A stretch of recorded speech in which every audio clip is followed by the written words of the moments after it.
Good morning बच्चों। बेटा आज हम 10th क्लास का थर्ड लेसन रीड करने जा रहे हैं। हमारे लेसन का नाम है मुद्रा और साख।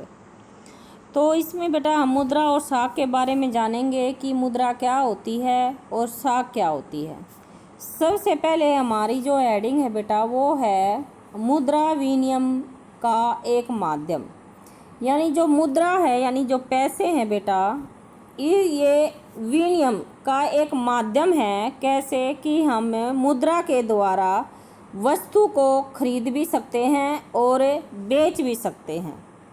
यानी वह जो मुद्रा है वस्तुओं के लेन देन में मध्यस्थता का काम करती है। यानी इसके ज़रिए हम वस्तुओं को किसी भी वस्तु को खरीद भी सकते हैं और किसी भी वस्तु को बेच भी सकते हैं। यानी मध्यस्थता का जो विनिमय का जो माध्यम है वस्तुओं का खरीदना और बेचना, इसकी मध्यस्थता का जो कार्य है वो मुद्रा करती है।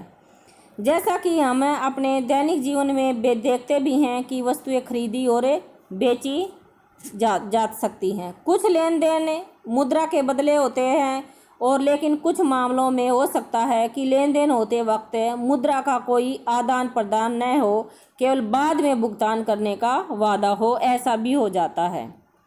तो सबसे पहले तो बेटा हम ये पढ़ते हैं कि खरीदारी मुद्रा के जरिए होती है। ये हमें पता है। जिस व्यक्ति के पास मुद्रा है वह इसका विनिमय किसी भी वस्तु को यानी किसी भी व्यक्ति के पास अगर मुद्रा यानी पैसा है तो वो किसी भी वस्तु को खरीदने और बेचने में यानी आसानी प्राप्त कर सकता है।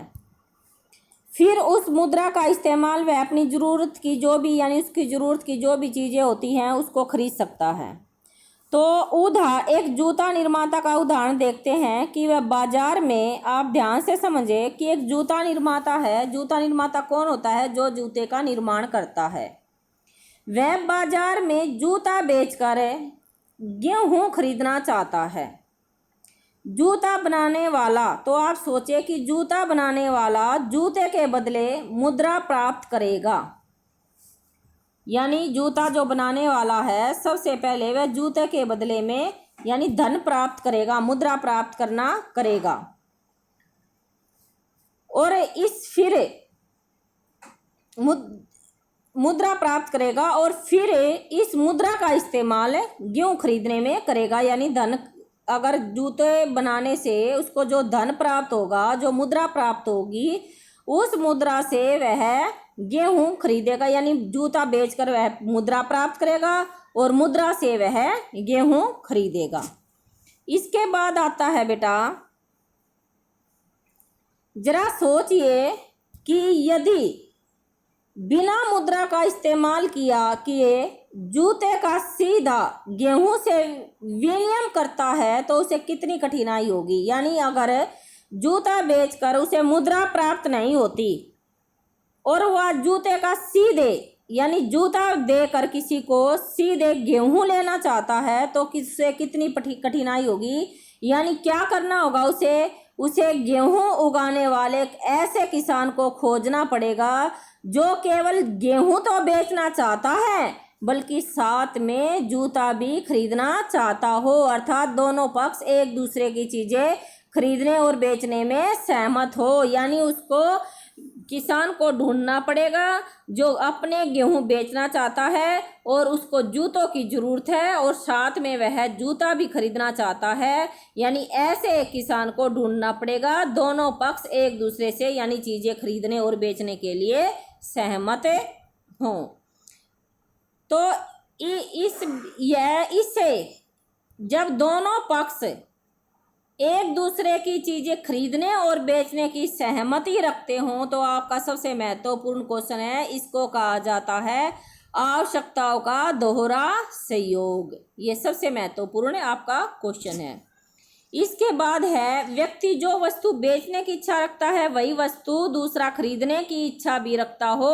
वस्तु विनिमय प्रणाली में जहां मुद्रा का उपयोग किए बिना वस्तुओं का यानी अगर कैसे होगा, अगर हम बिना मुद्रा के लेन देन करते हैं तो दूसरा व्यक्ति खरीदने की यानी वह वस्तु इच्छा भी रखता हो। वस्तु विनिमय प्रणाली में जहां मुद्रा का उपयोग किए बिना वस्तुओं का विनिमय होता है यानी वस्तुओं को बेचा और खरीदा जाता है, उसे दोहरा सहयोग होना अनिवार्य यानी विशिष्टता है। इसके बाद है बेटा, इसकी तुलना में ऐसी अर्थव्यवस्था जहाँ मुद्रा का प्रयोग होता है, मुद्रा महत्वपूर्ण मध्यवर्ती यानी बीच में मध्यस्थता का भूमिका निभाती है और आवश्यकता के दौरे सहयोग की जरूरत को, जो मुद्रा है बेटा ये आवश्यकताओं के दौरे सहयोग को भी खत्म करती है। फिर भी जूता निर्माता के लिए जरूरी नहीं रह जाता कि वो एक अगर मुद्रा के जरिए करता है तो उसको एक ऐसे किसान की ढूंढने की जरूरत नहीं है जो गेहूं बेचने के साथ साथ जूता भी खरीदना चाहता हो।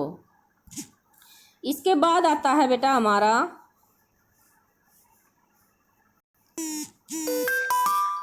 मुद्रा के आधुनिक रूप। हमने देखा कि मुद्रा ऐसी चीज है कि जिसके जरिए यानी वस्तुओं का लेन देन होता है या वस्तुओं को बेचा और खरीदा जाता है, यानी मुद्रा जो है विनिमय का माध्यम बन सकती है।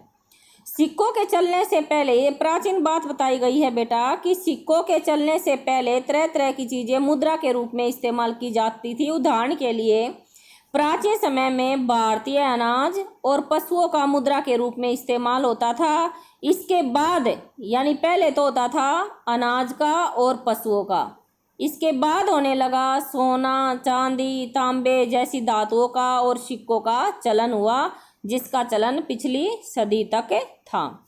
इसके बाद ये बेटा प्राचीन काल के बारे में बताया गया था। इसके बाद कानून के अनुसार किसी व्यक्ति या संस्था को मुद्रा जारी करने की इजाज़त नहीं है, यानी किसी भी व्यक्ति और संस्था को मुद्रा जारी करने की इजाज़त नहीं है। इसके अलावा कानून विनिमय के माध्यम के रूप में रुपये का इस्तेमाल करने की वैधता प्रदान करता है, जिसे भारत में सौदों में अदायगी के लिए मना नहीं किया जा सकता। भारत में कोई भी व्यक्ति कानूनी तौर पर रुपयों में अदायगी को अस्वीकार नहीं कर सकता, इसलिए रुपया व्यापक स्तर पर विनिमय का माध्यम स्वीकार किया गया है।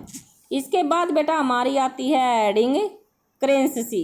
ये हेडिंग बेटा हमें पढ़ेंगे कल करेंसी। थैंक यू बेटा आज के लिए, कल पढ़ते हैं करेंसी।